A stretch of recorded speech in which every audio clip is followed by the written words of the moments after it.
अब वो पंजाब बहुत बार आते थे और हमेशा कहते थे कि जो हमारे पंजाबी भाई हैं वो हमेशा हमारे साथ रहे हैं। उन्हें हमेशा कश्मीर की स्ट्रगल के लिए हाथ बढ़ाया है, हम हमारे साथ कंधे से कंधे मिलाकर चले हैं। और आज यहाँ देख के मुझे वो बातें याद आईं और उस पर यकीन हुआ कि अबू यहाँ क्यों आते थे। जो उनको यहाँ पे प्यार मिलता था, जो अपनापन मिलता था, वो उनको हमेशा यहाँ खींच लाता था। तो आप सबका शुक्रिया ये मीटिंग रखने के लिए।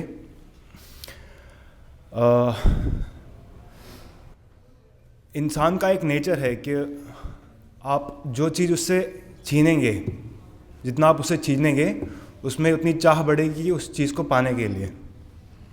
और ह्यूमन राइट्स एक ऐसी चीज़ है जो जितना आप वायलेट करेंगे, जितना आप इंसान को डिप्राइव करेंगे उस चीज़ से, वो उतना स्ट्रगल करेगा उस चीज़ लेने के लिए।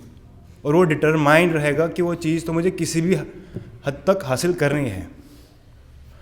और पंजाब के लोगों और कश्मीर के लोगों ने ये साबित कर दिया कि स्टेट कितना भी अपना रिप्रेशन करे, कितना भी सप्रेस करे लोगों को, लोग हमेशा आवाज़ उठाएंगे।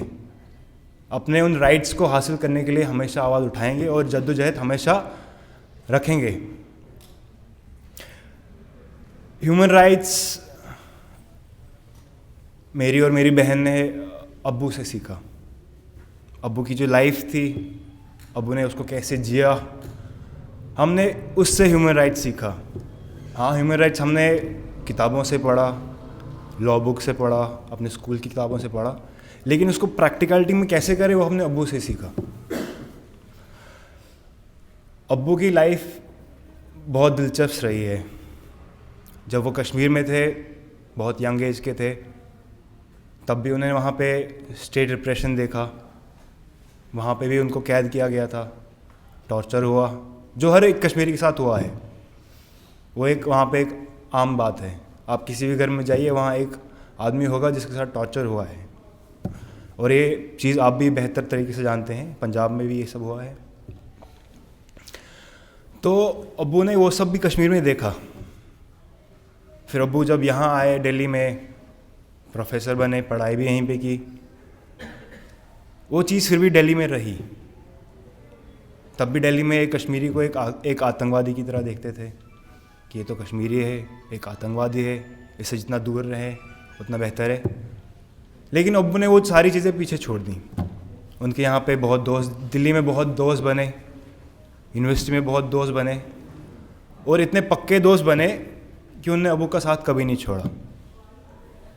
2001 का अटैक केस हुआ, पार्लियामेंट अटैक केस, उसमें अब्बू जेल में थे। लेकिन जेल के बाहर जो अब्बू का कैंपेन चला रहे थे वो अब्बू के दोस्त थे, पंजाब से दोस्त थे। वो सब पूरे हिंदुस्तान में अब्बू के लिए कैंपेन चला कि उनको रिलीज़ करें। अब्बू की वो सारी चीज़ें देख के, मतलब जेल में उन्होंने कैसे अपने राइट्स अपहेल्ड किए, वो कैसे जेल अथॉरिटी से लड़ते थे कि भाई साहब ये मेरा राइट है, मुझे ये चाहिए, मुझे किताबें पढ़नी है, मुझे किताबें चाहिए, न्यूज़पेपर मेरा एक राइट है, मुझे न्यूज़पेपर चाहिए। उनको 2 साल तक सॉलिटरी कन्फाइनमेंट में रखा गया, अकेले एकदम काल कोठरी जैसे कहते हैं हम, वहाँ पे रखा गया। लेकिन उन चीज़ों से वो और स्ट्रॉन्ग होते रह गए, वो कमज़ोर नहीं पड़े।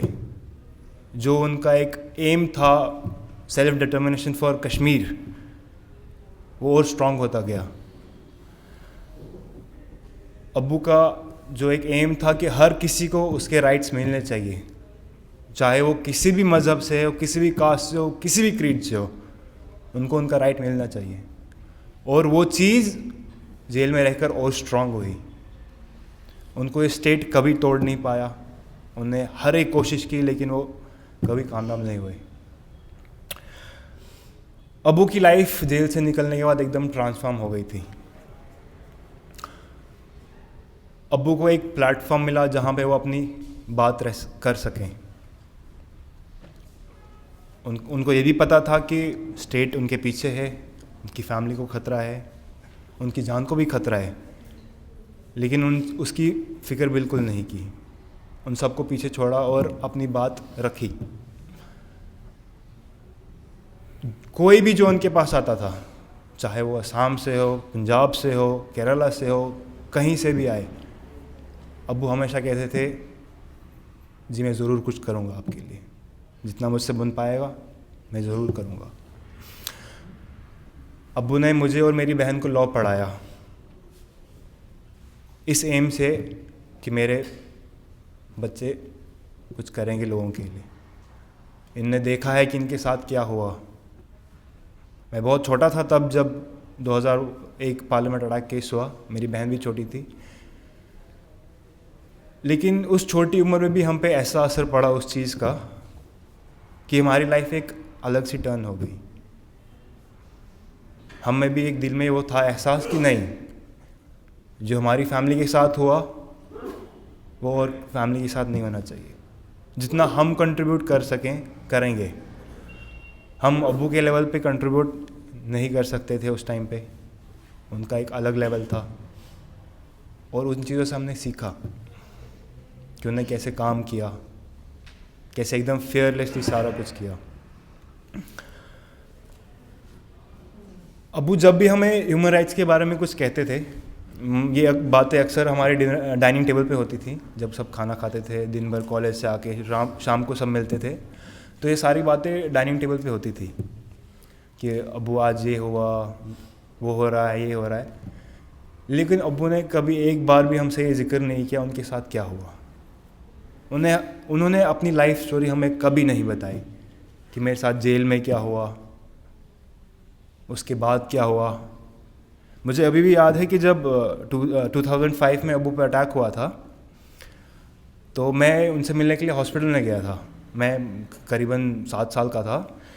तो अब्बू ने अटैक से पहले, जिस दिन अटैक हुआ था, तो दोपहर में अब्बू ने मुझे एक छोटा सा गिटार लेके दिया था, और तो मैं उसी के साथ खेल रहा था दिन भर। तो शाम में मैंने टीवी देखा कि ऐसे अब्बू पे हमला हुआ है।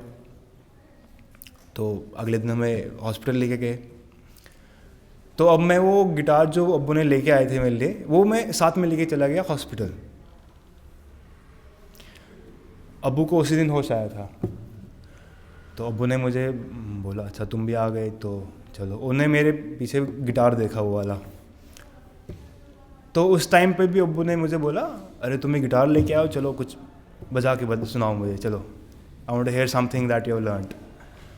तो in that moment he smiled at me, and that smile I'll always remember. We miss him a lot. Our world just revolved around him. मतलब हम लोग जीते अब्बू के लिए थे। वो हमारे लिए एक सन जैसा था। वो सूरज की तरह थे हमारे लिए। सुबह उन्हीं से होती थी, शाम भी उन्हीं से होती थी।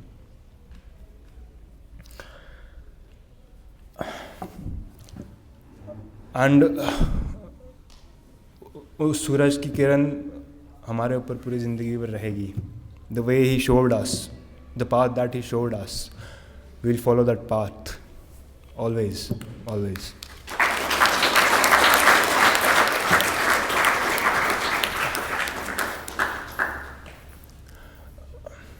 अब्बू के साथ इतना कुछ हुआ, लेकिन उन्होंने हमें कभी हेट्रेड नहीं सिखाया कि देखो मेरे साथ हिंदुस्तान ने क्या किया। उन्होंने कभी ये नहीं कहा।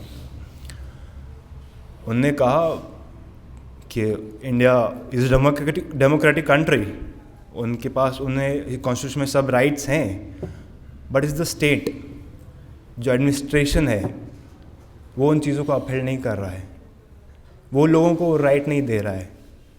India is a vibrant country, but the people who are running it are corrupt. वो लोगों को वो राइट नहीं दे रहे हैं जो उनकी कॉन्स्टिट्यूशन में इंश्राइंड हैं, वो उनसे राइट छीने जा रहे हैं। So never have hated for India, it's a vibrant country, it's just the people who are running this country that are so corrupt and they don't want a welfare for their own people. मैं अपनी बात सिर्फ इन शब्दों से ख़त्म करूँगा जो अब्बू हमेशा मुझसे कहते थे। मैं अब्बू को अक्सर कहता था कि अब्बू अब यहाँ पे ऐसा माहौल है कि कोई अपनी बात खुल के नहीं कह पा रहा है। हर कोई डर रहा है कि स्टेट कुछ ना कुछ कर देगा। लोग जेलों में भरे जा रहे हैं। मतलब ऐसी हालत है कि अब जेल कम पड़ रहे हैं, लोग बहुत ज़्यादा हो गए हैं। मतलब कश्मीर में इतने सारे लोगों को अरेस्ट किया गया है कि वहाँ की जेलें कम पड़ गई हैं। अब उनको आप बनारस भेज रहे हैं, यूपी भेज रहे हैं, वहाँ की जेलें आप फिलअप कर रहे हैं। तो इस माहौल में इंसान क्या करे? पापा मतलब अब्बू टेल अस समथिंग। तो उन्हें एक बात कही मुझसे सिर्फ कि कोई भी जंग जीतने के लिए सिर्फ एक चीज़ चाहिए, वो है हिम्मत। अगर आपका पहला कदम हिम्मत से होगा तो सारी चीज़ें पूरी होंगी। Things will fall on its own, चाहे वो कितनी भी बड़ी पावर हो, कितना भी बड़ा स्टेट हो। They will always kneel down, you just need to have the courage to make them bend. Thank you so much for inviting us here and we are grateful. Thank you so much.